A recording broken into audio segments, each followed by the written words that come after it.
Hi, Chris Belfry here, and in today's video I really want to talk about old wounds and traumas and from our childhood and how they affect us going forward. I was having a conversation yesterday with a client about just how, little things that have happened, and you don't have to have we don't have to have trauma of some sort of serious abuse or neglect or abandonment issues where maybe where people really have some serious problems, and we people have those, but there could be little like micro traumas.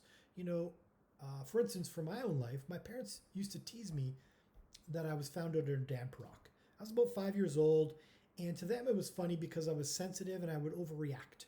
And even one day I remember running away from home, and I'm 5 years old, and here I am running away from home. I made it to the end of the cul-de-sac, and I'm like, oh, where am I gonna go? So I came back home, and this continued for a while, and it's nothing to do with my parents. My parents, had a wonderful upbringing. My parents are great. It was just, sometimes, they didn't know the difference. They didn't know it would affect me, and they didn't have to know. It didn't affect my sister, but it affected me, and because she didn't react and I did, and so that was a funny for them. And I'm not blaming them. It shaped who I am and where I became or what I become because of those experiences. But looking back, I can see how, those little things triggered this and that and created this experience. And so, a couple of things that came out of that was obviously feeling loved and a little bit of abandonment. And those are some things I discovered, through work many, many years ago. But there was one key thing that I didn't realize until my marriage fell apart. And that was a feeling of rejection.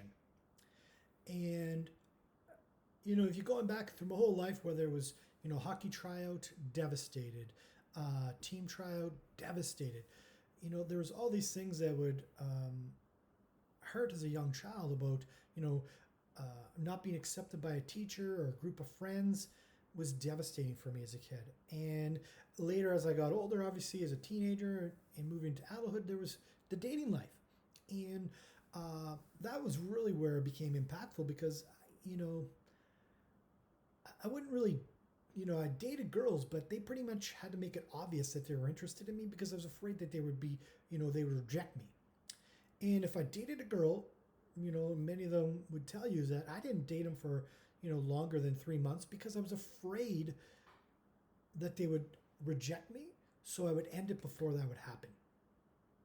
And this was, persisted to the point of at some point, you know, after taking this what is it, the secret where you envisioned of what you wanted and you created for your life. So I made the scope of a woman that was so impossible to really find for myself, that for the longest time I couldn't date because I would date somebody and they didn't fit that profile where they're, and the profile was crazy. They had to be you know they couldn't own a horse or like horses. I mean, they had to have a certain color of hair, no children. It was just I mean, it was impossible to for someone to meet that. The percentage was so small. Not like cats. It was just unbelievable. And so in one of the workshops, as a friend, I learned is and so if maybe I'll step back, but really what it really was afraid of was a rejection. So I made it impossible to find someone. That way, if they didn't meet it, it was easy for me just to say no. And I met some wonderful women, I dated some, beautiful people, but they didn't fit that norm. So it was easy for me to reject them because they're like, oh, I had this tunnel vision of who I wanted because of what I thought. But it was really just this fear of rejection.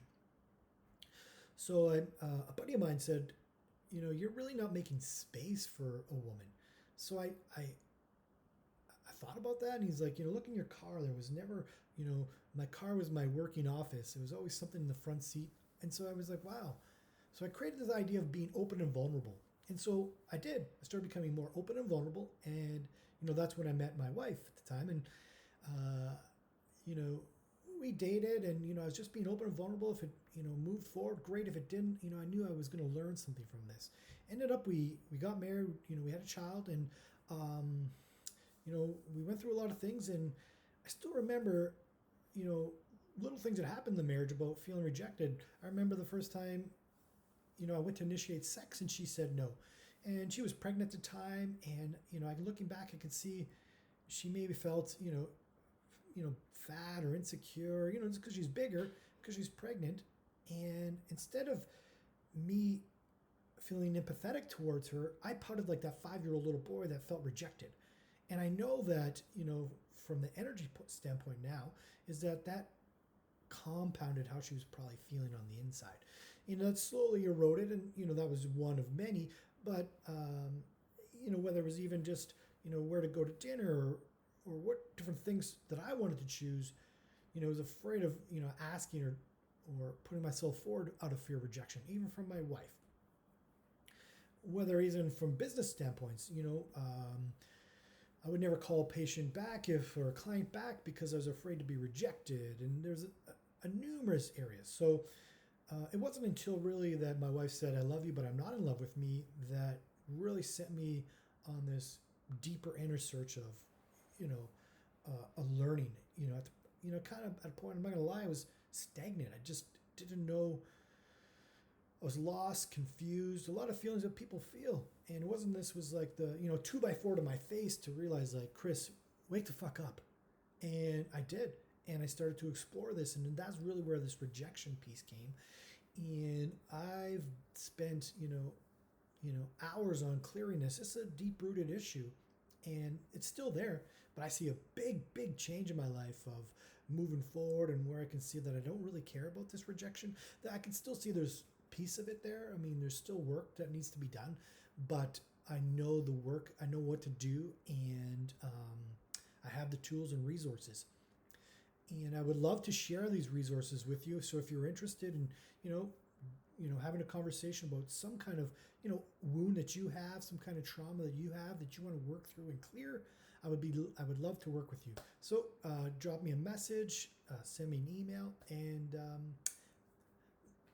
give me a thumbs up if you like this video, and would love to talk to you soon. Take care. Have a great day.